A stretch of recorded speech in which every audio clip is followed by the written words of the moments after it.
Então, são 4 etapas da biodigestão anaeróbica. Hidrólise, acidogênese de ácido, acetogênese de acetato e metanogênese de metano, certo? Na hidrólise, são quebras de moléculas mais complexas, maiores, como carboidratos, proteínas e gorduras, em moléculas menores, como aminoácidos, ácidos gráficos e açúcar. Tá? Então, você transforma alguns polímeros em manômetros nessa etapa. Então, esses manômetros produzidos na etapa da acidogênese ou fermentação, né, que é um processo fermentativo, vão ser transformadas em ácido propanoico, ácido butânico, ácido lático, alcoóis, hidrogênio e gás carbônico. Então, você vai ter uma produção de vários ácidos e de álcools, hidrogênio e gás, que vão ser utilizados pela próxima etapa para ser transformado em acetato, tá bom? Aqui eu falei que nessa fase depende da quantidade de hidrogênio, porque o hidrogênio também vai interferir no pH da mistura. Então, não é interessante que se tenha uma concentração muito alta de hidrogênio por causa da questão do pH e acúmulo de ácidos orgânicos. A cetogênese, né, vai utilizar parte desses ácidos da fermentação e vai transformá-los em ácido acético, hidrogênio e gás carbônico. Tá? Então, basicamente, são o que mais é produzido na cetogênese. Se tiver tido um acúmulo muito grande de ácidos, pode ser que o processo de acetogênese seja interferido, porque bactérias acetogênicas vão ter uma menor concentração do que outras bactérias fermentativas. Então, você vai acabar tendo uma boa atuação dessa etapa de acetogênese. Não, você não quer isso, por quê? Porque sem essa etapa não vai ocorrer a geração de metano. Como eu estava falando, as bactérias arqueias são bactérias muito. Na verdade, não são nem bactérias, né? Elas são do reino das arqueias. Não necessariamente é considerado bactéria por algumas diferenças, né, na molécula. Então, ela não é exatamente uma bactéria. Arqueias são extremófilas, então, se encontrar arqueias, sei lá, no Himalaia, que é uma quantidade de gelo muito grande, quase o ar rarefeito, não tem oxigênio, você encontra arqueias em lagos vulcânicos, então são ambientes extremos, então elas têm comportamentos diferentes das bactérias comuns, certo? Então, a acetogênese, para acontecer muito bem, né, para não ter interferências muito grandes, também não se pode ter alta concentração de hidrogênio, tá? As bactérias acetogênicas precisam converter os ácidos orgânicos em ácidos acidogênicos, que são acetatos, né? E para isso, a concentração de hidrogênio também tem que ser equilibrada e o pH também. Se você tiver o acúmulo de ácidos orgânicos, você inibe as bactérias metagenogênicas e compromete a geração de biogás. Se você teve uma geração de fermentação muito alta, uma concentração de hidrogênio muito alta na etapa de fermentação, as bactérias acetogênicas não vão conseguir transformar tudo em gás carbônico e acetato, e aí você vai interferir na produção de metano, tá? Então, se tudo ocorrer adequadamente, você tem todas as etapas funcionando em equilíbrio, né, tanto termodinamicamente, tanto a produção adequada de cada coisa na etapa certa, você vai ter a metanogênese, que é aí que atuam as arqueias metanogênicas, que vão pegar o acetato, né? Na primeira reação que elas fazem, elas podem atuar em duas reações. A primeira reação, elas pegam o ácido acético que foi produzido e vai gerar, a partir do ácido acético, metano e gás carbônico, ou uma segunda reação, em que ela pega o hidrogênio e o gás carbônico e também transforma em metano e água. Então, primeira via, se for acetato, o acetato é convertido em metano e gás carbônico. O hidrogênio e o gás carbônico é convertido em metano e água. Tudo isso por bactérias, por arqueias metanogênicas. Arqueias metanogênicas são intolerantes ao oxigênio. Então, a concentração mínima de oxigênio que for já é suficiente para matá-las, para afetá-las. Então, em hipótese alguma, pode estar entrando oxigênio no sistema. Aqui um resumo do processo, né? Então, inicialmente, na hidrólise, as bactérias hidrolíticas vão transformar proteínas, carboidratos e lipídios em açúcares, aminoácidos, ácidos gráficos e alcoóis. Desculpa, quem faz isso... tá certo. Né? As bactérias fermentativas vão converter isso em produtos intermediários, que são basicamente álcools e ácidos também. Esses ácidos produzidos aqui na fermentação vão ser utilizados por bactérias acidogênicas, que vão transformar isso em acetato, né, ou ácido acético que eu já falei anteriormente, e também vão transformar em hidrogênio e CO2. E aí, então, as arqueias, né, vão ter duas vias de produção de metano. A partir do acetato, ela transforma metano e CO2, né? E a partir do hidrogênio e CO2, ela transforma em metano e água, tá? Então, há essa etapa da metanogênese, que só vai acontecer se tudo aqui em cima acontecer perfeitamente. Por isso, a necessidade de você estar sempre regulando o sistema, sempre observando, medindo o pH, vendo a questão do oxigênio que está entrando. Também é importante se ter uma certa mistura, tá, dentro do sistema. Então, geralmente, o sistema, os biodigestores que são muito grandes, eles têm turbinas para misturar, homogeneizar o resíduo. Então, vamos falar dos fatores que vão interferir na biodigestão anaeróbica, que são os fatores, inclusive, que vocês têm que ter muito cuidado e têm que controlar e observar durante a operação. Então, os principais fatores que têm que ser regulados e operados. O primeiro é a temperatura, né? Então, a gente tem 4 grupos de micro-organismos: bactérias hidrofílicas, bactérias fermentativas, bactérias acetogênicas e arqueias metanogênicas nesse processo. Então, temperatura atua diferente faixa para cada micro-organismo, tá? Então, na hidrólise, por exemplo, peraí, alguém entrou? Agora eu não consegui entrar. Oi, Jéssica, quando eu liguei a gravação, você foi removida. Não me pergunte por quê, mas espero que você tenha conseguido entrar.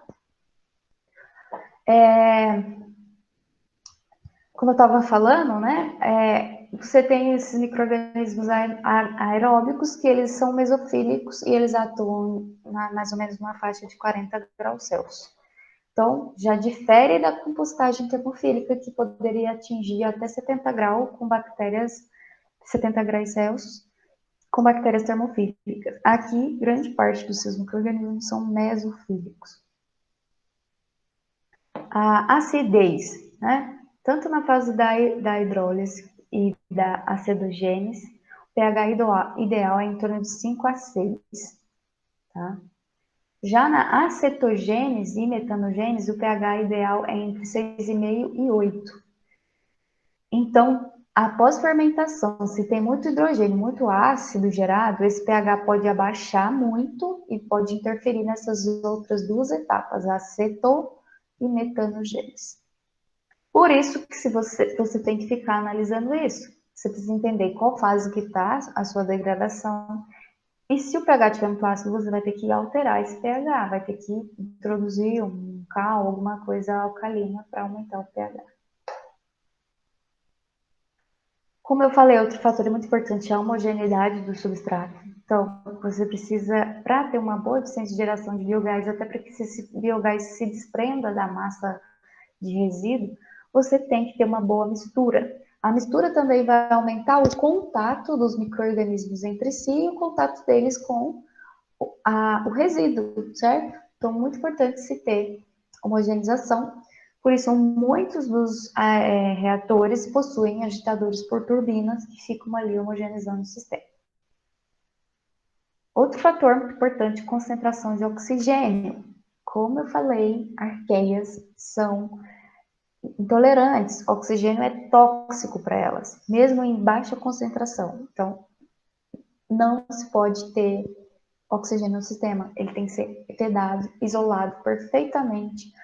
O reator não pode entrar ar, não pode entrar oxigênio de espécie alguma, certo? O tempo do tratamento, né? Ele vai variar de acordo com o reator que você tem e geralmente ele varia entre 30 a 120 dias. Isso também vai depender de como você está operando o sistema. Se teve aqueles problemas com excesso de ácido, excesso de hidrogênio, que abaixou o pH, que vai afetar a geração de metano, o seu tempo vai ser mais prolongado, né?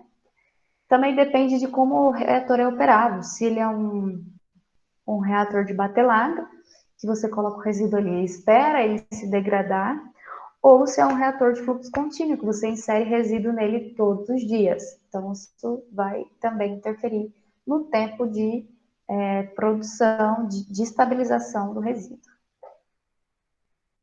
Tem alguns fluxos, né? Isso aqui é um sistema úmido, tá? Por que sistema úmido? Porque é um sistema que tem uma percentual muito alta de água. Por exemplo, granjas de suínos, que você tem ali um resíduo praticamente líquido, né? Um resíduo semi-sólido. Então, aqui você tem um resíduo orgânico numa... Ó, o que está entrando no sistema é 3.440 quilos do resíduo.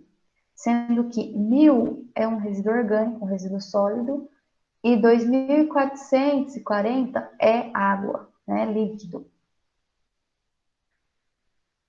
No fim das contas, né, você passa isso para um pré-tratamento, para você separar impurezas e parte desse resíduo orgânico. Nesse pré-tratamento de retirada de impureza, você perdeu 200 quilos de impureza.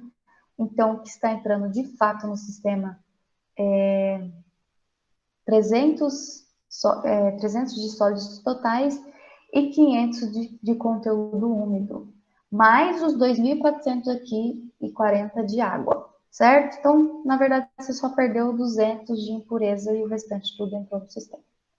Mais uma vez, esse mais 732 significa que você já tinha um resíduo que já está degradado dentro do reator, que serve como inóculo para o resíduo que está entrando, porque tem várias bactérias que já estão com crescimento maior, isso vai acelerar o processo. Se você coloca ali do zero até que o reator amadurece, começa a ter uma produção alta de micro-organismos, isso vai demorar mais tempo. Então, sempre deixa. Isso vale para a composteira também, tá? Então, sempre deixe um restinho do composto que foi gerado ali, para que as bactérias cresçam com maior facilidade.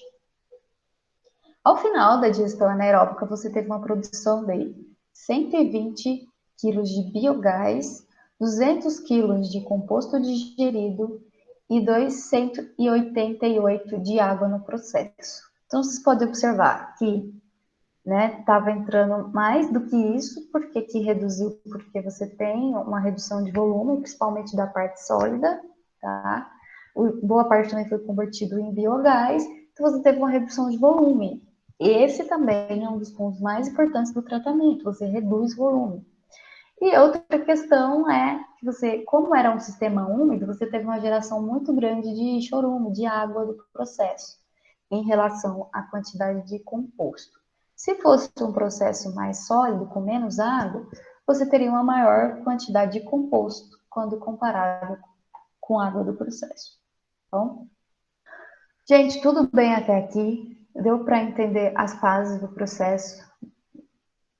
Você pode ter vários tipos de digestão anaeróbica, você pode ter um sistema úmido e um sistema semi-seco, tá?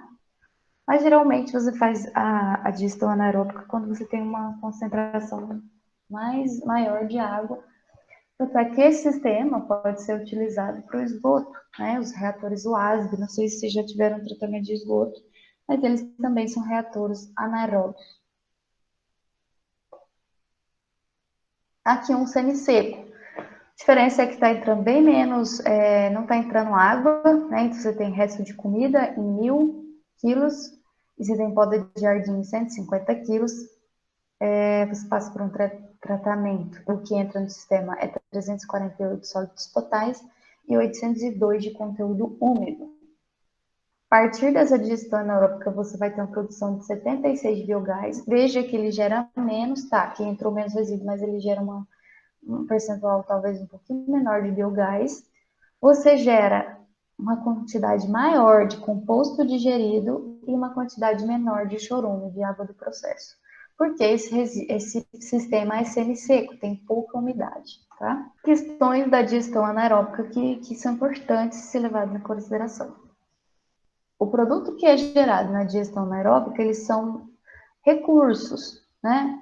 Por quê? Porque o biogás pode ser transformado em energia elétrica e a biomassa, que é o composto, e a água de processo, que é o chorume, se estiverem bem estabilizados, pode ser usado na irrigação ou como fertilizante na agricultura, porque ele é um material rico em nutrientes. Existem diversas configurações de reatores anaeróbicos, podem ser utilizados para fezes, pode ser utilizado para área de comida, pode ser utilizado para várias coisas.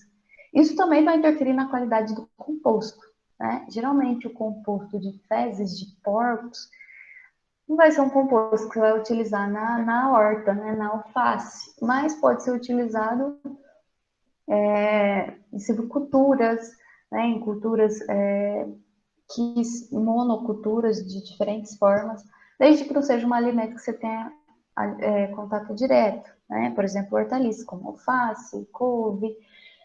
Mas se isso também for muito bem estabilizado, se você eliminar todos os patógenos, você pode também utilizar. Existem diversas configurações, como eu estava falando, e você ainda pode ter sistemas que você tem combinação entre compostagem e digestão, tá? Anaeróbio.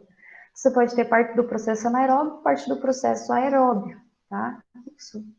Vamos supor que o resíduo que você tirou do biodigestor ainda não estava com a estabilização boa. Você pega ele e faz compostagem, tá? Então, você vai fazer o que for necessário até você encontrar um composto estabilizado. Essa vantagem de utilizar o biocomposto na agricultura vale tanto para o biocomposto dos biodigestor anaeróbico quanto da compostagem, tá? Essa vantagem é em relação ao fertilizante químico. Por quê? Porque ele é um biocomposto, ele é uma espécie de adubo, como se fosse parecido com esterco de vaca, né? Porque ele melhora a estrutura do solo, ele aumenta a retenção de umidade, então porque você agora vai ter uma camada orgânica ali no seu solo. Se você pega só o fertilizante químico, que é ali um punhado de grãozinho, que é só nutriente em si, ele não exatamente vai melhorar a condição do solo. Se era um solo compactado, se era um solo pobre em matéria orgânica, vai continuar sendo pobre. Só que se você utiliza o biocomposto, ele vai melhorar a questão estrutural do solo, vai ter um solo com maior quantidade de humus, consequentemente mais água retida, aumenta a porosidade do solo, diminui a compactação, consequentemente vai aumentar a infiltração de água, né? Isso é ótimo tanto para a planta quanto para a questão de recuperação do aquífero. Fornece macronutrientes e micronutrientes para as plantas, como nitrogênio, em forma de nitrito, nitrato, amônia, fosfatos, né, do fósforo, pode também potássio e outros micronutrientes essenciais para a planta. E ainda vai reduzir o custo com fertilizante sintético. Por que eu estou dando essa ênfase em fertilizante sintético? Porque fertilizante sintético não exatamente para o nitrogênio, porque o nitrogênio ele é retirado da própria atmosfera para transformar, né, em fertilizante químico, mas o fosfato ele é retirado de rochas, né, fosfóricas. Então são rochas sedimentares, são jazidas de rochas. Isso implica que são recursos finitos, né, não renováveis. Você tem a quantidade X de reserva de fosfato no planeta, uma vez que essas reservas esgotem, acabou o fosfato nesse formato. E com a expansão da agricultura, e a expansão da agricultura em alta escala, você tem uma exploração atual desses recursos muito gigantesca, né? Sem contar que isso é um processo de mineração, que é um processo também muito impactante. Então, hoje a agricultura utiliza em grande quantidade de fertilizantes sintéticos. O nitrogênio é fixado da própria atmosfera, né? Então, você tem lá o N2 gasoso da atmosfera. Você utiliza água, aspersores, você utiliza o gás hidrogênio para capturar o nitrogênio da atmosfera e você transforma isso em amônia, tá? E aí você utiliza como fertilizante químico. Mas o fosfato, não, tirado reservas de rochas. Aqui o uso do fertilizante no Brasil, isso que está bem desatualizado, né? Mas só para vocês verem que entre 2013 e 2014 o quanto que aumentou. Hoje em dia deve estar muito maior esse uso, né, de fertilizante no Brasil. Por que eu coloquei isso? Porque quando a gente fala de tratamento de resíduos sólidos, ou tratamento de esgoto, que seja, a gente está propondo uma recuperação de recursos naturais. E são recursos renováveis, são recursos que estão sendo reaproveitados. Então, em contrapartida, é muito mais sustentável você utilizar o composto da compostagem do que você utilizar fertilizante sintético. Embora que o fertilizante sintético vai ter uma concentração de nutrientes maiores do que o biocomposto, mas em relação contrapartida, o biocomposto retém muito mais água e melhora as condições do solo. Tá, não quero eliminar totalmente o uso de fertilizante sintético, por que não utilizar junto com o biocomposto, né? Mas falar, mas isso seria muito difícil de produzir, né? Não exatamente. Se nossas cidades, né, as regiões urbanas, inclusive aqui no Brasil tem cidades muito grandes, se estivessem fazendo compostagem com qualidade, para isso precisaria, claro, educar a população para separar o lixo adequadamente, mas isso poderia ser feito na mídia, campanhas na mídia, né? Todo mundo assiste TV, começa a mostrar como que separa o lixo. Por que a mídia não foca em coisas mais educativas? Talvez porque a população não gosta de assistir, mas enfim, dá para fazer isso? Dá, mas precisa de incentivo político, né, incentivos públicos de várias coisas, precisa de interesse dos nossos governantes, precisa de uma certa pressão da população em cima dos governantes. Por isso, né, eu estou falando isso para vocês, e o mínimo que eu posso fazer é meio que, né, propor para vocês fazerem uma compostagem, claro, é uma compostagem doméstica, mas já está evitando de muito resíduo para o lixão, para o aterro da cidade. Então, encerramos o biológico. Então, o biológico, você utiliza os próprios micro-organismos para produzir um composto estável e, no caso da anaeróbico, a produção de energia elétrica a partir do biogás, tá? Não coloquei na parte do biológico a reutilização do metano que é gerado nos aterros sanitários. Não é uma prática muito comum no Brasil, embora já existam aterros que façam isso, mas a diferença aqui vai ser o quê? O aterro vai gerar menos metano do que um biodigestor, né? Então, tem que ser feito um estudo de viabilidade econômica para ver se compensa implantar uma termoelétrica dentro de um aterro, tá? Depois a gente vai falar de aterro e eu mostro para vocês isso de melhor forma. Então, vamos falar agora de um segundo tratamento, que é um tratamento muito comum, principalmente no Japão, né? O Japão domina essa tecnologia, que é o tratamento térmico por incineradores, né? Então, o uso de incineradores, você tem aí o tratamento térmico.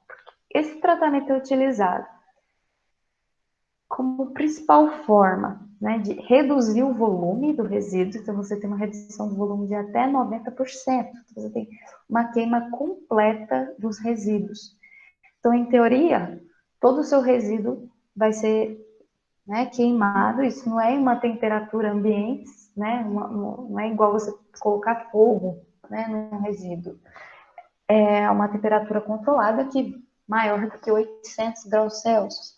Então, em teoria, você tem a queima completa dos resíduos, transformando eles em água e CO2. Então, principal objetivo, redução de volume. Por isso que o Japão domina muito essa tecnologia, porque o Japão não tem território, né? O território é muito pequeno, boa parte do território é ocupado, você tem uma população muito grande, uma densidade demográfica alta. Então, como o Japão não tem como colocar seus resíduos em aterros, basicamente o que sobra para ele é fazer o tratamento em incineradores. Tudo no processo é reutilizado, tá? Então, a escória, que é a cinza, né? O que sobrou aí do resíduo, a cinza, é utilizado na construção civil. Eles utilizam para fazer asfalto, ou utilizam como material inerte ali na construção civil. Então, reaproveitam as cinzas, reaproveitam. Só que você tem que ter um cuidado, porque essas cinzas, dependendo do seu resíduo, você vai ter uma quantidade muito alta de metais pesados na cinza, tá? Então, só pode ser utilizado em usos inertes, né? Usos em que você não vai ter a liberação desses metais pesados para o ambiente ou para as pessoas e animais. Terceira recuperação, que não é menos importante, no Japão, né, não sei exatamente o percentual, mas acho que é mais de 80%, quase, né, totalidade da energia elétrica do país, gerada do país, é a partir de incineradores, tá? Então, a principal fonte de energia é a partir dos resíduos sólidos, com a energia da queima, né? Então, durante a queima, você tem a liberação de gases. Esses gases são utilizados para movimentar turbinas e produzirem energia elétrica, tá? Então, unir o útil ao agradável, eles conseguem produzir boa parte da energia do país a partir de incineradores. Além disso, eles utilizam esse calor do reator ali, do incinerador, para aquecer a água, aquecer ambientes. Então, eles recuperam tanto na forma de calor, né, tanto na forma do vapor dos gases para produzir energia. No Brasil, os incineradores são utilizados mais para a esterilização dos resíduos de serviço de saúde, tá? Então, os nossos resíduos de serviço de saúde, claro que existem outras formas de esterilização, mas uma das utilizadas é a incineração. De resto, não conheço nenhum incinerador que faça, né, a conversão para resíduos urbanos, tá? Então, a gente não tem cidades com incineradores que tratam todo o resíduo da cidade, não. A gente tem incineradores menores, que são utilizados principalmente para resíduos hospitalares e outros resíduos que são perigosos, tá? Então, principalmente de serviço de saúde, porque a esterilização, o incinerador já atinge temperaturas muito elevadas e vão, então, destruir todos os micro-organismos que podem, né, causar doença. De modo geral, quais são os subprodutos dos incineradores, né? São cinza, que eu falei para vocês que pode ter metais pesados, que são tóxicos, então é uma espécie de resíduo perigoso, mas que dá para reaproveitar em condições inertes. Você tem ali também a geração dos gases. Os gases também, por mais que você tenha uma queima completa, você está queimando, né? Eles queimam vários tipos de resíduos. Claro que hoje em dia lá no Japão você tem uma política muito grande de reciclagem, então eles conseguem reciclar boa parte dos eletrônicos, boa parte dos metais. Não sei como que está a questão do plástico, mas em tese eles queimavam todo o resíduo urbano. Então se queima plástico, se queima resíduos de diferentes composições. Com isso, esses resíduos vão liberar alguns subprodutos tóxicos, né, que são gases potencialmente tóxicos, como, por exemplo, dioxinas e furanos. Dioxinas são extremamente tóxicos, né? Poucas miligramas, uma concentração muito baixa, já é capaz de matar muitas pessoas. Então, dioxina é altamente tóxico. Eu vou mostrar mais um pouquinho de que gases são esses, tá? Depois eu mostro, né, tá lá mais pra frente, mas depois eu vou mostrar quais são os principais gases que são poluentes e que são tóxicos, que são liberados por incineradores.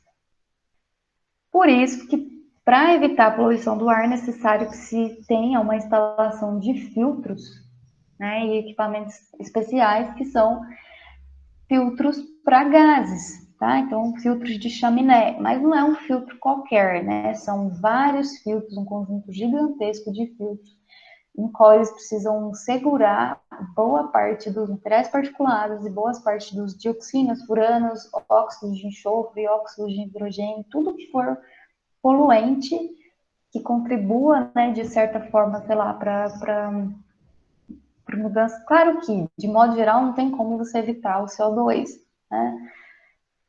Uma discussão muito grande é que ele é uma energia renovável, de certa forma sustentável, porque você está queimando resíduos e não combustíveis fósseis, mas por outro lado você tem a geração de CO2, tá? Então você está liberando CO2 na atmosfera em uma grande quantidade. que também contribui para o aquecimento global. Mas se você olhar aterros, também liberam metano e CO2, então né, fica meio que pau a pau ali a contribuição para o aquecimento global. Então precisa desses filtros, depois eu vou mostrar quais são os filtros, tá? Com mais detalhes. Isso aqui está meio desatualizado também, né? Essas aulas são um pouquinho antigas, mas aqui são a aderência dos países, de vários países europeus, né? E de vários continentes, na adoção dos incineradores, que se recupera, que produz energia elétrica. Então, a gente tem aqui Áustria, né? Bélgica, República Tcheca, vários países aqui que utiliza pouco, né? Menos de 10 mil toneladas. A França já ultrapassa 10 mil, né? A Itália, a Hungria, menos quantidade. O Japão está no topo aqui de uso, tá? Então, no Japão, praticamente todo o resíduo gerado é incinerado. E aqui a gente tem também os Estados Unidos, que tem uma boa parcela aí de incineradores. Se são os que mais usam, também são os que mais dominam a tecnologia. A gente tem 3 tipos principais, né, de processos térmicos, que é a combustão, pirólise e gaseificação. Boa parte dos incineradores, que vocês, depois eu vou mandar alguns vídeos, são incineradores comerciais, né, são marcas patenteadas que são produzidas no Japão, principalmente, tá? Mas esses incineradores, eles atuam por um desses princípios ou por combinação de mais de um, tá? Basicamente, a diferença entre esses processos se dá entre o quanto de ar, qual o requerimento de ar no processo, qual o requerimento de oxigênio para se ter o processo. Então, primeiro, combustão. Quando se fala de combustão, a quantidade necessária de oxigênio é a quantidade estequiométrica. Então, é basicamente isso daqui, ó. Se você tinha lá um combustível qualquer, né, que tinha 3 moléculas, né, 6 moléculas de oxigênio ou uma molécula de oxigênio, no resíduo, você vai precisar da mesma quantidade de oxigênio para degradar, tá? Então, é basicamente a quantidade estequiométrica, ou seja, a quantidade necessária para oxidar todo o material combustível numa proporção perfeita, né? Então, se de um lado da equação tem X de oxigênio, do outro também tem que ter. Você atuou com a quantidade ótima, que é igual, né? Ou com excesso, tá? Mas geralmente você trabalha com a quantidade estequiométrica. Então, isso é combustão. Então, quantidade ótima de oxigênio. Os produtos finais da combustão são compostos primários com nitrogênio, dióxido de carbono, vapor de água e resíduos não combustível, como a cinza, tá? Então, a cinza é gerada em todos os processos. De modo geral, sabe que a combustão permite a oxidação completa do carbono e do hidrogênio. Então, basicamente, né, tirando alguns poluentes, você vai ter ali o seu resíduo transformado em CO2 e água. Então, você teve uma oxidação completa, tá? Que é muito diferente do que você pegar o resíduo e pôr no tacar fogo no resíduo do quintal, no lote baldio. Dali você não tem queima completa. Então, você não vai transformar todo o resíduo em CO2 e água. O seu resíduo vai ser simplesmente volatilizado, então vai ter um material particulado muito grande e outros elementos muito fortes. Isso vai afetar a saúde da população, tá? Então, é uma queima completa com uma temperatura maior que 800 graus. Os principais incineradores são de leito de esteira rolante, né? Então, você tem uma grade, você coloca o resíduo e essa grade fica rolando dentro do incinerador ali, queimando. E você utiliza 2 tipos de resíduos, que é o mass fire, que são os resíduos misturados. Então, se for o resíduo urbano, por exemplo, é todo o resíduo misturado, com vários tipos de resíduos. Ou você utiliza o resíduo coprocessado. Coprocessado é quando você separa o resíduo em função do seu potencial calorífico, né? Então, você faz ali uma massa pré-preparada, que você separou, que você triturou em função do tipo de teor, né, potencial calorífico do resíduo. Aqui imagens, né, desses incineradores. Então, geralmente, você tem a parte onde que o resíduo é depositado, né? Então, aqui um armazenamento do resíduo. Boa parte do processo é mecanizado ou automatizado. Então, você tem algumas cabines em que as pessoas estão, né, controlando essas... Ai, não sei como eu posso chamar isso. É uma pegada, né, que pega o resíduo, puxa e joga dentro do incinerador. Então, é totalmente automatizado. Então, não esqueci o nome disso, né? Mas é como se fosse uma mãozinha ali que está pegando o resíduo lá no armazenador e carregando e soltando aqui nas grades rolantes dentro do incinerador. Aqui são os resíduos coprocessados, né? Lembrando que não são exatamente muito utilizados, esses resíduos coprocessados são utilizados em outras indústrias, como com uso em caldeiras, uso como biomassa, né? Uso para queima, igual eu falei para vocês da EcoBlend lá em Cesarina, que faz esse resíduo misturado para utilizar na sementeira. Então, eles basicamente pegam o resíduo, faz um pré-tratamento, retira o que não interessa, tritura em vários pedacinhos, e faz aqui uma massa, né, misturada, em que ele escolheu qual, ele sabe exatamente qual o poder calorífico disso aqui, potencial de queima. Aqui a grade rolante que eu falei, né? Então, a gente tem uma esqueminha, como se fosse uma esteira mesmo, uma esteira rolante, só que ela é feita de metal, né? E ela aguenta a temperatura de mais que 800 graus Celsius e não vai, né, expandir, não vai derreter. Você também tem outro tipo, né, que não é de grades rolantes, mas tem esse Rotary Clean. Rotary Clean é a marca, tá? Porque ele provavelmente é uma tecnologia comercial, patenteado, mas ele funciona aqui como se fosse um reator que gira. Então, ele aumenta ali, tem uma aceleração centrífuga muito grande, e ao centro você tem ali um incinerador com uma elevada temperatura. Então, além de ter um potencial de queima, né, no centro, o resíduo está girando, né, e isso aumenta também a eficiência do processo. Então, todos os dois giram, né, a escada rolante está girando, e esse você também tem uma aceleração ali muito grande dentro do reator. Então, esses reatores que eu mostrei são todos atuando por combustão, então quantidade estequiométrica de oxigênio. A gente tem outro processo, o segundo processo, que é a pirólise.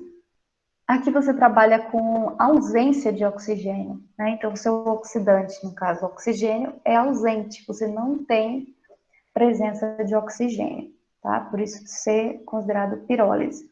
Então, ele é um processo de degradação termoquímica e não um processo oxidativo, tá? Então, basicamente, o que vai estar ali é a quantidade de calor que você utiliza. Nesse sentido, ele é um processo endotérmico, né, que precisa de uma fonte externa de calor para o seu desenvolvimento. Então, você tem que inserir uma fonte externa, uma quantidade muito alta de calor. Esse processo transforma a biomassa em 3 frações: sólida, gasosa e líquida, tá? Essa última é considerada as gases condensáveis. Então, não é exatamente um líquido, um chorume, né? É uma neblina, um vapor de água ali, de alguns gases que se condensam, tá bom? Durante o processo. Aqui um reator de pirólise para mostrar para vocês como que funciona aqui cada etapa, tá? Então, a entrada aqui do resíduo, que ele está dizendo que o resíduo é uma matéria orgânica. Se for um resíduo úmido, ele passa por uma pré-secagem, tá? Que é ali com uma temperatura em torno de 100 graus, tá? Depois, para essa secagem que varia entre 100 a 200 graus, durante essa secagem, boa parte do resíduo já reduziu de volume, que vocês podem ver que o resíduo estava grandinho, agora está menorzinho.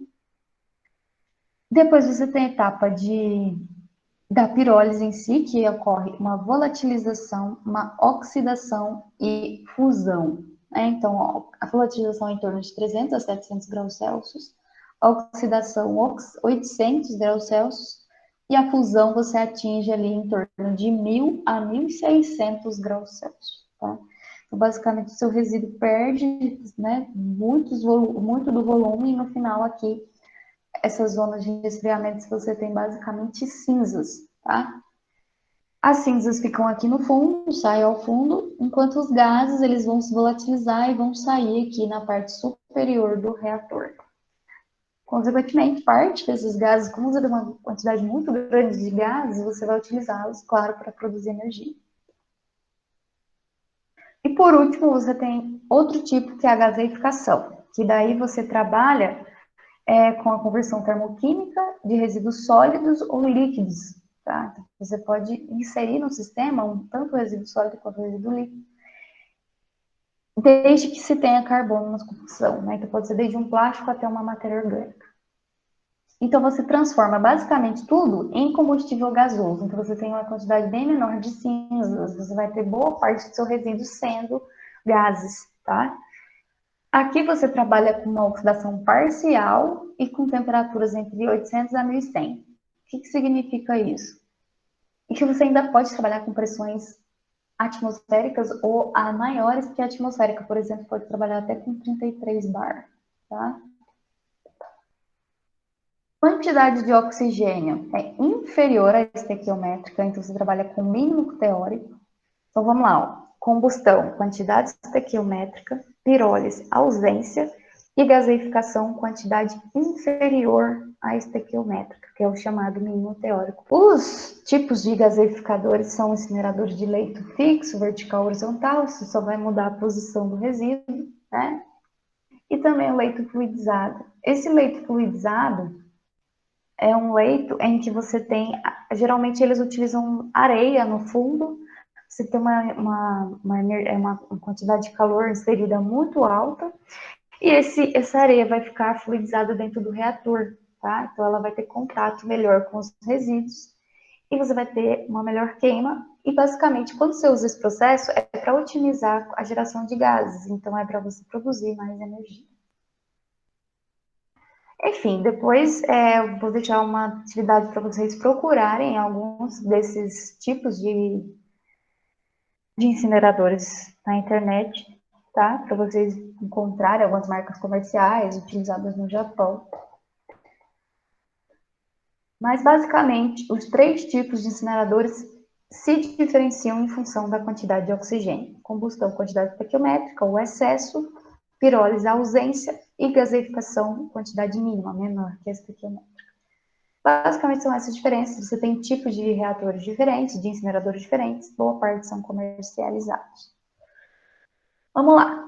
Lembra que eu falei que você tem a produção de algumas emissões, alguns gases que podem ser tóxicos ou que podem causar danos ao ambiente? Ou que pode contribuir para o aquecimento global, para mudanças climáticas, efeito estufa, ou até mesmo para a redução da camada de ozônio. Por isso, você precisa de filtros muito eficientes. Uma crítica, né, do Brasil também quanto ao uso de incineradores. Eu me preocupo muito com os, porque você tem sim produção de gases nocivos e tóxicos que podem produzir chuva ácida, que podem contribuir ainda mais para o aquecimento global. Por exemplo, aqui você tem o CO, que é o monóxido de carbono. O monóxido de carbono, ele é um gás tóxico, né? Então é tóxico para gente, que é humano, é tóxico para humanos, tá? HCl, que é o ácido clorídrico, ele também contribui para a chuva ácida, tá? Então, quando em contato com a água, ele vai vai liberar o ácido e vai transformar a água que está na atmosfera, né, que é a água da chuva, pode se precipitar em forma de chuva ácida. Basicamente, ele é liberado quando você queima plásticos, tá? Aqui, de modo geral, para reduzir o máximo possível de emissões e também de materiais particulares, você não pode ter nenhum incinerador atuando com menos que 850 graus Celsius, tá? Isso por segundo, 800 graus Celsius por segundo, principalmente se você tem presença de resíduos perigosos, tá? Então, você tem que atingir mais que 1000 graus Celsius, para você ter a queima mais completa possível, de modo que você gere menos possível de gases tóxicos. Você ainda pode ter a presença de ácido fluorídrico, né? Que é formado pela presença de flúor dentro dos resíduos, que também pode contribuir para a chuva ácida. Você tem óxidos de enxofre, tá? Lembrando que chuva ácida, os principais gases que causam chuva ácida são óxidos de enxofre e óxidos de nitrogênio. Esses gases são liberados quando se queima combustíveis fósseis ou qualquer outro resíduo derivado do petróleo, tá? Então, queima de combustíveis fósseis libera óxidos de enxofre e nitrogênio. 90% das emissões de óxidos de enxofre são como monóxido de enxofre, óxido, né? Sem só uma molécula de oxigênio. E 10% são o óxido de enxofre aqui, que com 3 moléculazinhas, que se o nome. Acho que é trióxido, né? E o outro é dióxido de enxofre. Todos eles podem produzir chuva ácida, né? Quando em contato com a água, se transformam nisso, né? A água se prende aqui e se transforma num ácido de enxofre aqui. Dioxinas são os mais preocupantes.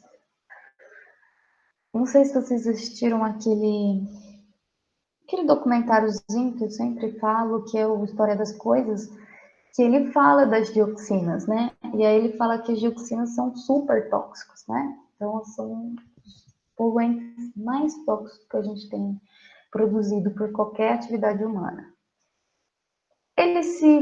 Pode ser produzido por processos com presença de qualquer material que tenha carbono, oxigênio e cloro, tá? Então, você precisa ter cloro na composição. As partículas, né, aqui são materiais particulados. Se você tem uma turbulência muito grande no forno, lembra que, por exemplo, na gaseificação você pode ter a condensação do material. Então, parte das cinzas podem acabar se volatilizando, tá? Então, a ideia é que não se tenha material particulado porque você quer fazer uma queima completa, mas pode acontecer de se ter, mas é claro que vão ser partículas bem menores do que uma queima completa. Pode ter metais pesados, tá? Os metais pesados são principalmente resultante. Boa parte vai ficar retido na cinza, tá? Mas você pode ter a liberação deles junto aos gases.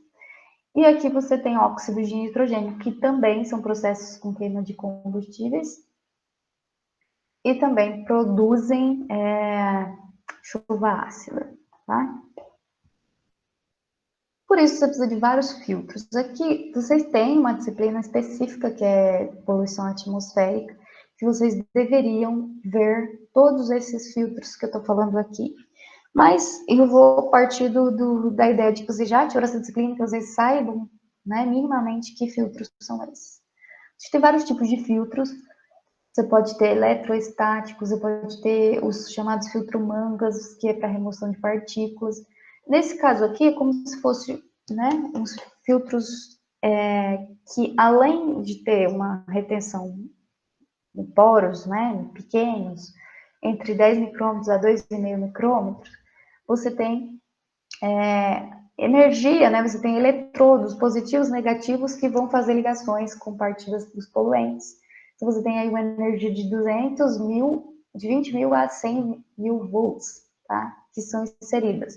Então, você tem uso de força elétrica, eletrodos positivos e negativos, que vão se ligar ali às partículas, né? Formando ligações iônicas ou ligações elétricas, e você tem uma eficiência de remoção entre 99% e 96%. Isso depende da temperatura do gás e do tamanho da partícula. Como que ele é limpado? Ele é limpado usando água. Tá?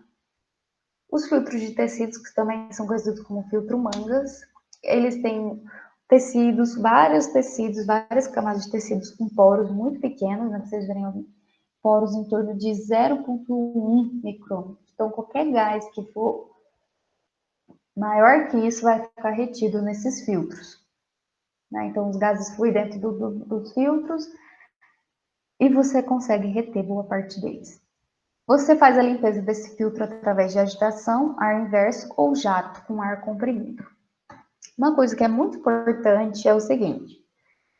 Eu tenho sim aqui na chaminé desse incinerador aqui, tem vários filtros. Tá, tudo bem, só que esses filtros vão saturar, vão se entupir, vão sujar.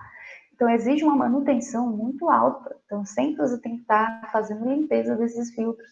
Em algum momento, esses filtros vão ter uma saturação, uma sujeira que não sai, que não é mais removida, então você tem que fazer a troca do material, você tem que fazer a troca do filtro. Então, é muito importante a manutenção desses filtros. Não adianta você ter filtros e estar ali anos e anos sem se fazer uma limpeza, sem se fazer uma operação.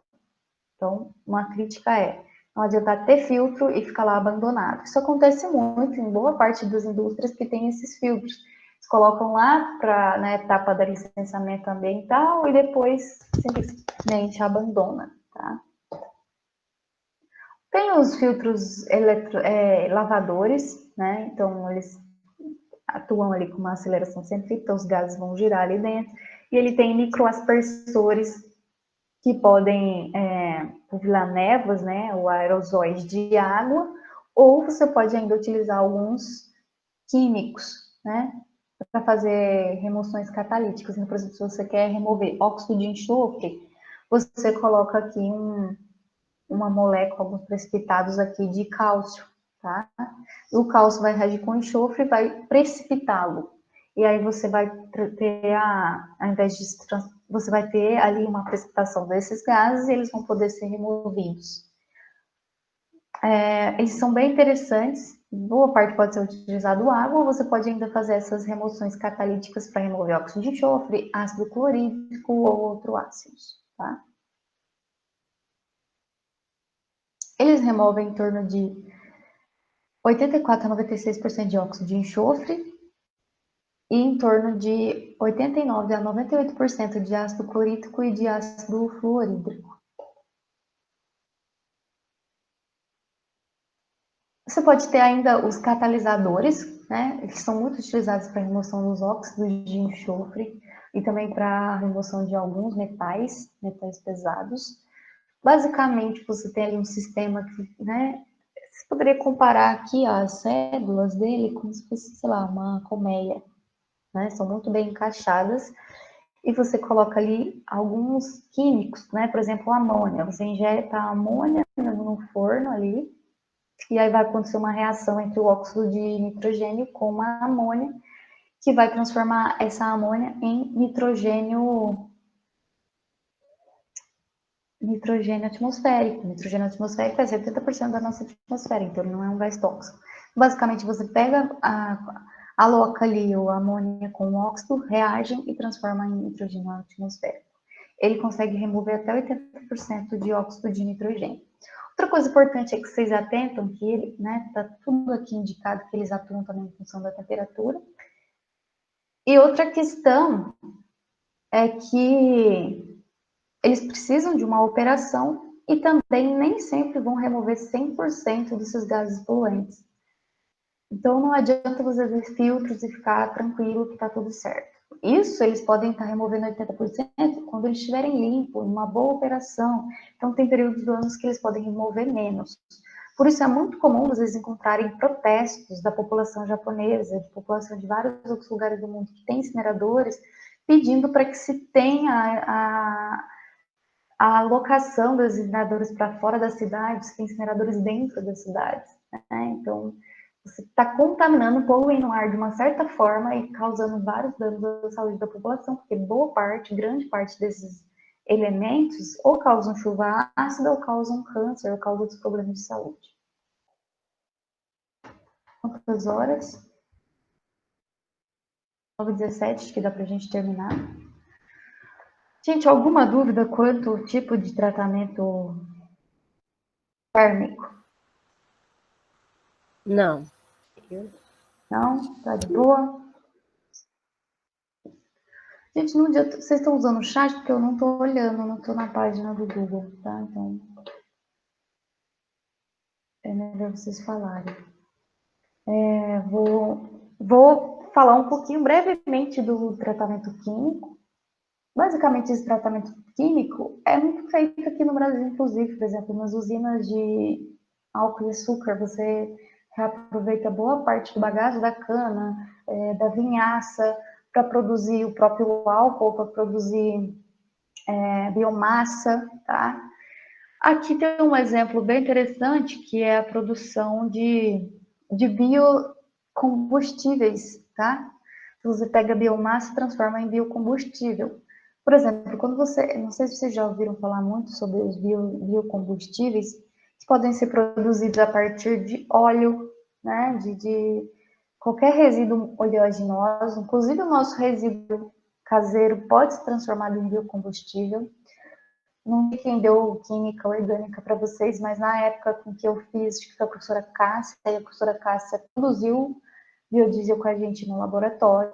Então, dá para se produzir biodiesel a partir de vários tipos de biomassa, são principalmente biomassas da agricultura, né? Então, dá para produzir tanto resíduos oleaginosos, mas também dá para produzir resíduos de glicose, né? Como, por exemplo, tem o milho, né? Você tem o bagaço de cana, tudo que é rico em glicose, você consegue transformar em algum tipo de biocombustível. Tem aqui também o exemplo do furno, que ele é muito utilizado em algumas indústrias, indústrias que fabricam resina para freios, furanos, vários polímeros utilizados na indústria química. E ele também pode ser feito, né, reaproveitado a partir de vários resíduos da produção agrícola. Vários deles podem ser produzidos nesse furfuro. Aqui eu ainda coloquei uma série de processos que fazem a conversão química para recuperar resíduos tipo óleo, gás, óleo, você pode ainda aproveitar o biodiesel. Dá para produzir alguns solventes também, como metanol,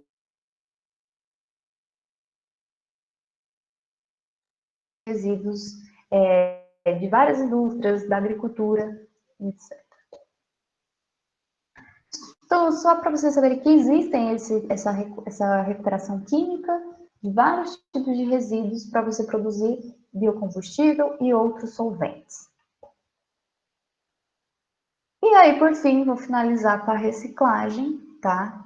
A reciclagem pode sim ser considerada um tipo de tratamento, porque você está recuperando o resíduo e você está passando por um processo físico-químico, você está passando por um processo de transformação. Aqui eu deixei uma definição do que é reciclagem, uma definição que eu tirei da Política Nacional dos Resíduos Sólidos, em que fala que a reciclagem é uma transformação do resíduo sólido que não seria reaproveitado, né, que geralmente acaba em aterros, onde nunca vai ser reaproveitado. Você transforma ele, né, a partir do seu estado físico, químico ou biológico, porque reciclagem, a gente não usa muito esse termo para resíduos orgânicos, mas quando você faz compostagem ou biodigestão, é um tipo de reciclagem também. Você está reciclando, recuperando os nutrientes, né, da matéria orgânica. E você vai transformar ele novamente em uma matéria-prima. Tá? Então, se eu pego o plástico e passo para reciclagem, esse plástico vai ser derretido, vai ser transformado e vai voltar como matéria-prima de várias indústrias que utilizam plástico. Da mesma forma, alumínio, sua latinha de alumínio, seu resíduo de alumínio vai ser derretido, vai ser enviado para vários tipos de indústrias, desde uma indústria automobilística até uma indústria de eletrônicos. Então, ele vai voltar a ser uma matéria-prima. Por que isso é tão importante? Porque se eu estou utilizando ele como matéria-prima, ele é um recurso natural novamente. Então, vai ser um ciclo sem fim. Ele sempre vai estar ali na cadeia produtiva. E se eu estou reciclando, eu evito de estar extraindo matéria-prima do ambiente. Então, estou reduzindo a exploração dos recursos naturais, que a gente sabe que são boa parte, grande parte, finitos. Tem reservas limitadas dentro do planeta. Então, o intuito de você não destruir, não acabar com todos os recursos naturais, uma grande e inovadora forma de fazer é reciclagem. A natureza faz reciclagem natural, faz, né? Tudo que é orgânico, tudo que é ser vivo, quando morre, é reciclado naturalmente. Então, você tem um monte de bactérias degradadoras que vão transformar os seres mortos, ou outros animais também que conseguem, né, devolver os nutrientes daquilo para o solo, que vai ser reaproveitado para as plantas. Então, o problema é a alteração disso. Eu posso simplesmente recuperar todo o meu resíduo orgânico por meio da compostagem, ou eu posso causar um monte de problema disso, uma concentração no lixão ou no aterro. Mas que vai degradar é fato, vai degradar. Mas boa parte dos resíduos que foram sintetizados pelo homem, né? Então, resíduos plásticos, resíduos minerais, metálicos. Você está usando minerais do solo para transformar em um produto que não vai degradar. Então, se ele não vai degradar, ele vai ter um acúmulo no planeta. Então, se eu não faço reciclagem, eu estou acumulando um monte de resíduo no planeta e, por outro lado, estou extraindo isso do ambiente. Então, eu estou perdendo de duas formas. Por explorar meus recursos demais e por estar entupindo o planeta de lixo, que é o que está acontecendo com o nosso oceano, que hoje está entupido de plástico, né? Uma concentração gigantesca de plástico no oceano. Por isso é essencial reciclar. Então, vamos começar pelo plástico, né? A gente tem 7 tipos de plásticos. Se vocês estiverem com qualquer coisa plástica aí perto de vocês podem olhar sempre no fundo, algum lugar do plástico, vai ter um símbolozinho com um número. Vocês estão vendo aí, né? Então, é sempre um símbolo desse tipo e tem um número. Então, cada número representa um tipo de plástico. O número 1 é o PET, que a gente conhece muito bem. São garrafas PETs, são muitas coisas que produzem embalagem feita de PET. A gente tem o PAD, que pode ser sacolinhas ou outras embalagens mais resistentes, como a embalagem da Kiboa, a embalagem... Eu lembro sempre da embalagem da Kiboa, do amaciante, né? Do PAD. Por exemplo, as mantas que a gente utiliza para impermeabilizar o solo, tanto em aterro quanto em lagos, geralmente é feito de PAD. Você tem o PVC, que é o 3, depois eu vou lá. PVC é muito utilizado em tubulação de rede de esgoto, rede de água, vocês conhecem canos, PVC. Tem o PBD, não, PEBD, sei lá como é que fala isso, que é muito comum nos sacos de lixo. O PP tem muita coisa, tem desde tubulação até o copo descartável, que é o PP. Aqui tá errado, né? Esse P é geralmente plástico de copos são PP, mas enfim. E o outros, que é o 7, que são plásticos combinados. Então você tem uma combinação, sei lá, de PET com PVC, de PS com PP. Quando ele está combinado, você tem ali que ele é o outros, certo? O problema do outros é que ele não é reciclado.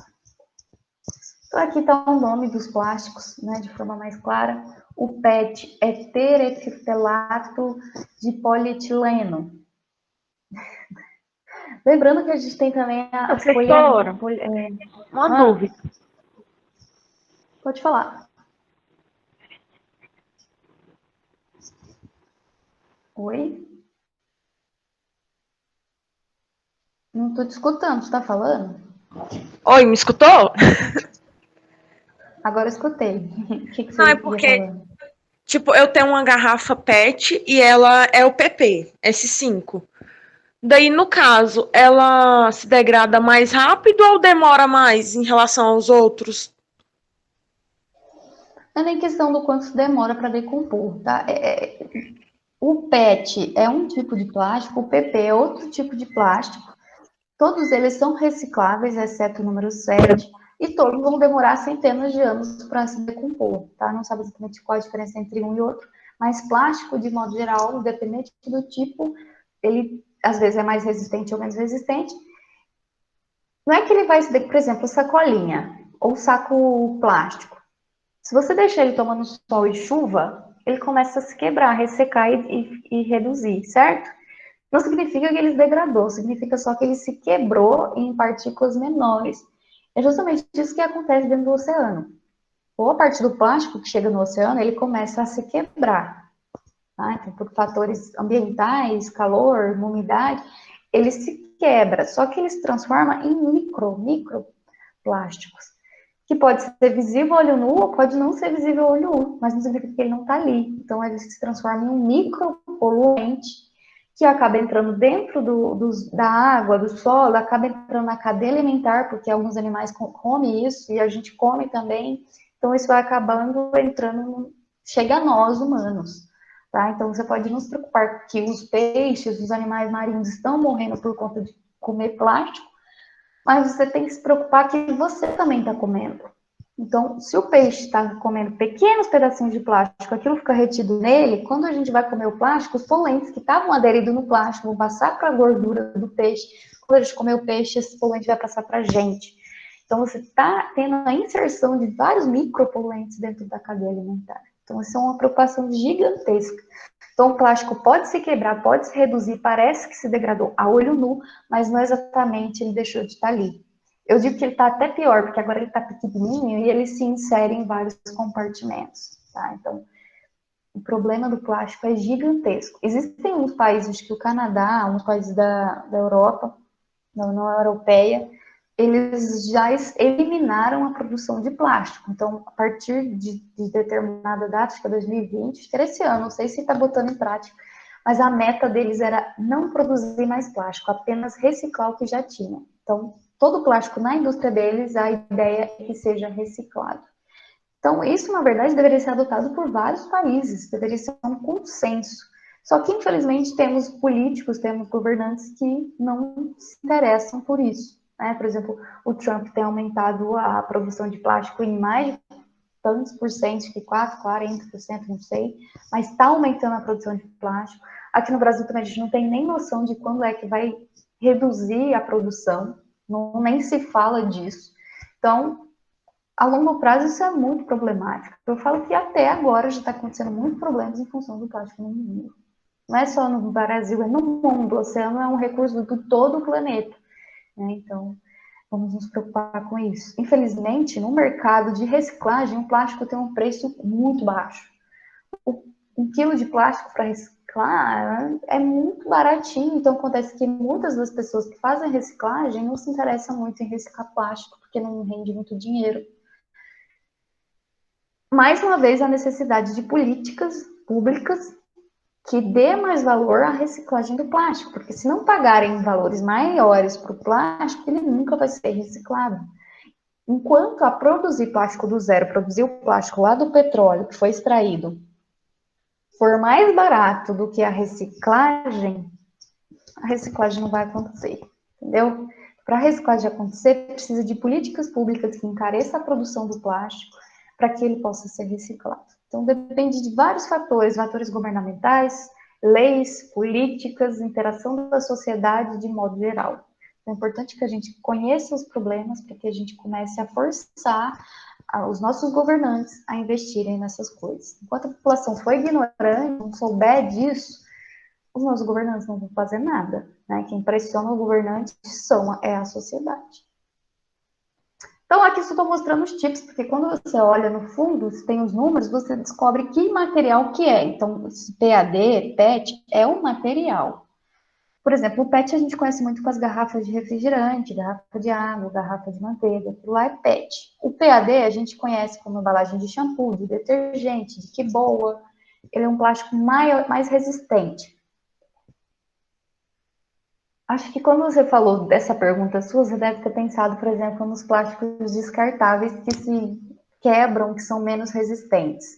Quanto menos resistente for, que é o descartável, mais você vai gerar e vai descartar, e mais você está poluindo e menos você está reciclando. Então, o plástico é um material fantástico, não sou contra o uso do plástico, ele modernizou e evoluiu várias indústrias, ele é um material simplesmente fantástico, porque ele é muito leve e muito resistente. O que é importante a gente se atentar é para o uso indiscriminado e com custo muito baixo. Então, como o descartável é muito barato, eu uso sem prescrição e não me preocupo para onde está indo esse plástico. Tá? Essa é a crítica, né? Se é possível reciclar, então por que não começa a se reciclar plástico? Por que não começa a reutilizar, reaproveitar, né? O PVC é muito conhecido por ele é um plástico mais denso ainda, mais grosso, que é o das tubulações. Esse PED, que é o polietileno de baixa densidade, que é muito utilizado para sacolinhas, que ele é um plástico de baixa densidade, ou seja, ele é menos resistente. O polipropileno, que é o dos copos descartáveis e também de algumas torneiras, tubulações, canudos também. O PS é o isopor, tá? Que é o poliestireno. que a gente conhece como isopor. Isopor, na verdade, é uma marca, né? Mas o tipo do plástico é esse, PS. Ele é reciclável? É, mas o que acontece? Como o isopor ele é muito leve, ocupa um volume muito gigantesco, e como é plástico, o plástico não tem valor de mercado, para você, sei lá, ganhar R$ 1 com isopor, você tem que acumular um volume gigantesco, e por isso ele acaba não sendo muito visado na reciclagem. Tem potencial para reciclar? Tem, mas acaba que não acontece. O isopor, dificilmente eles reciclam. Aqui em Rio Verde recicla, então vocês podem mandar o isopor para a cooperativa daqui. Os outros plásticos, que é o 7, então outros plásticos é quando você tem uma combinação dos demais plásticos, por exemplo, é muito comum a escova de dentes, ou eletrônicos, ou outros equipamentos. O problema dele é que ele não é reciclado, então não dá para se reciclar esse tipo de plástico. Então, quanto mais a gente evitar usar ele, melhor, porque já que não dá para reciclar ele, não tem por que ficar usando. Mas, embora ele acaba tendo uma certa resistência e acaba sendo utilizado também. Mas boa parte das embalagens que a gente utiliza, embalagens descartáveis, são recicláveis, tá? Então, por mais que não se tenha um interesse muito gigantesco em reciclar plástico, eu insisto que vocês continuem fazendo a separação dele e enviando, porque é o mínimo que a gente pode fazer. Como que é feito o processo? Claro que isso vai variar, isso aqui é só uma ilustração, tá? Você imagina aqui o plástico, o produto, a embalagem, que acaba se tornando um resíduo, ele deve ser separado em cooperativas, até mesmo para quem está fazendo a reciclagem.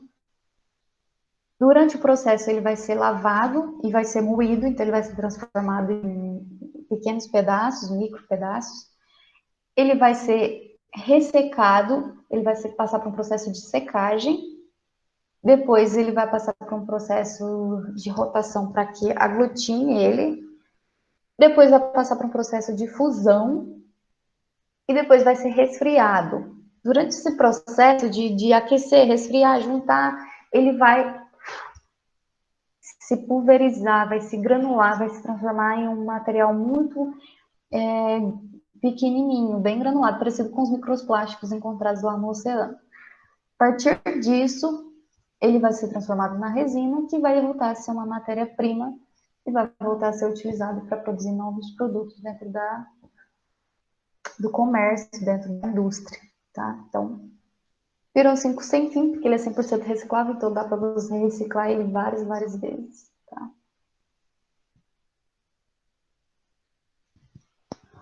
O vidro também é 100% reciclável, tá? Ele é composto por areia, calcário, barrilha, né, que é um tipo de carbonato de sódio, e alumina, que é o óxido de alumínio. Além disso, você utiliza corantes e descolorantes para você ficar com a cor lá ideal do seu vidro. Então, aqui vamos na composição do vidro, né? 72% do seu vidro é areia. Tá? Você tem vários tipos de vidros: vidro plano, vidro doméstico, fibra de vidro, vidro técnico, vidro blindex, que é o temperado. Eles podem variar de cor, de resistência. Tudo isso vai interferir durante o processo de reciclagem, tá?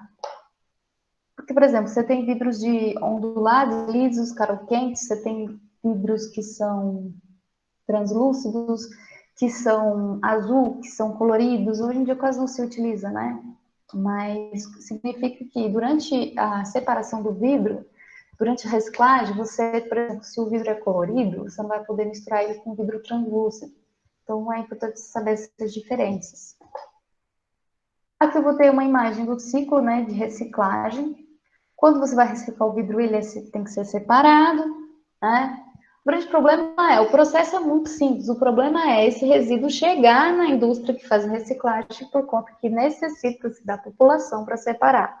Então, lembra da responsabilidade compartilhada? Essa reciclagem nunca vai acontecer se todo mundo fizer a sua parte, se não fizer a sua parte. Durante a reciclagem, ele é transformado num caco, ele é quebrado, depois... Não, peraí. Deixa eu ver aqui. Distribuição, consumo, coleta, limpeza, seleção, transforma no caco. A partir do caco, ele é transformado em nova matéria-prima, volta de novo para a fábrica. utilizado na indústria, vira uma embalagem, é comercializado, é consumido, enfim, ciclo infinito, ou seja, ele pode ser reciclado milhares de vezes. Metais, a mesma coisa, você tem vários tipos de metais, os de mais interesse no mercado é o alumínio, o cobre, o aço e o ferro. Inclusive o cobre acho que tem um preço ótimo para reciclagem, tá? Então, todos esses metais são visados na reciclagem. Reciclagem de metal acontece há muitos anos, não sei se vocês lembram lá do ferro velho, que já vendia sucata para a indústria reciclar. Importante, porque se você está reciclando isso aqui, você pode reciclar milhares de vezes, você está impedindo, por exemplo, de uma mineradora ir lá e explorar uma reserva de cobre ou uma reserva de alumínio. A mineração causa milhares de impactos. Então, reciclagem evita tanto exploração de recursos quanto de impactos ambientais. Aqui tem vários tipos de plásticos que são recicláveis. De modo geral, o que não é reciclável? Aquilo que está muito, às vezes, misturado, contaminado, por exemplo, o papel, um papel laminado, um papel parafinado, um papel que tem algum tipo de outro revestimento, pode impedir ele de ser reciclado. A reciclagem do alumínio também, você tem o primeiro passo, que é a coleta da sucata, depois você separa, compacta, mistura e faz uma fundição. Você funde e transforma ele novamente em uma barra ali de alumínio primário para ser utilizado de novo na indústria. O papel e papelão, o papel de modo geral, o papel branco que a gente utiliza, né? De papéis, de livros, de revistas, e vários tipos de papéis são recicláveis.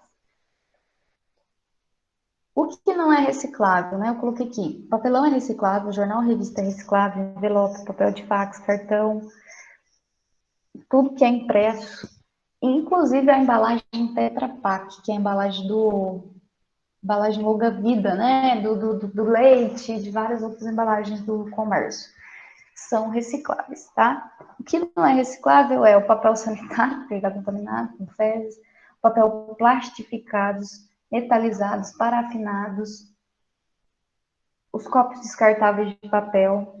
Acho que se ele for de papelão é descartável, sim. O papel carbono, que é aquele papel que usava antigamente, não sei se vocês chegaram a conhecer. Fotografias e fitas adesivas. Esses não dá para reciclar. O restante dá. O papel ele é o único que não volta a ficar ali em perfeito estado, né? O papel reciclado ele não fica branquinho igual um papel, né, feito da celulose original. Mas você dá para reciclar bem ele, basicamente ele é hidratado, ele vira uma pasta e depois você vai espremer, retirar toda a água e passar por uma prensa, né? Então você tem ele. Eu já fiz reciclagem de papel em casa, peguei vários papelões, papel de jornal, pus de molho, virou aquela pasta, e depois eu pus numa peneira bem fina ou num tecido, pus no sol, e ficou ali, tipo um cartão, bem legal, foi bem fácil de fazer, bem tranquilo, fica bem bonitinho também, dá para usar para fazer embalagem, várias coisas. Era isso, né? Tudo que eu mostrei para vocês aqui, independente do processo de tratamento, foi de forma resumida, foi de forma para vocês saberem que existe e que é possível fazer. Se um dia vocês forem trabalhar especificamente com reciclagem de qualquer um dos materiais, ou se você for trabalhar num incinerador, ou até mesmo num biodigestor, você vai ter que estudar mais profundamente, de forma mais específica. Quem quer se especializar de forma específica em alguma dessas partes, faz mestrado, faz especialização e etc. Mas a minha intenção aqui era mostrar para vocês quais são os tratamentos mais comuns e qual é a ideia central de cada um. Ficou alguma dúvida, gente, de alguma parte que eu expliquei hoje para vocês?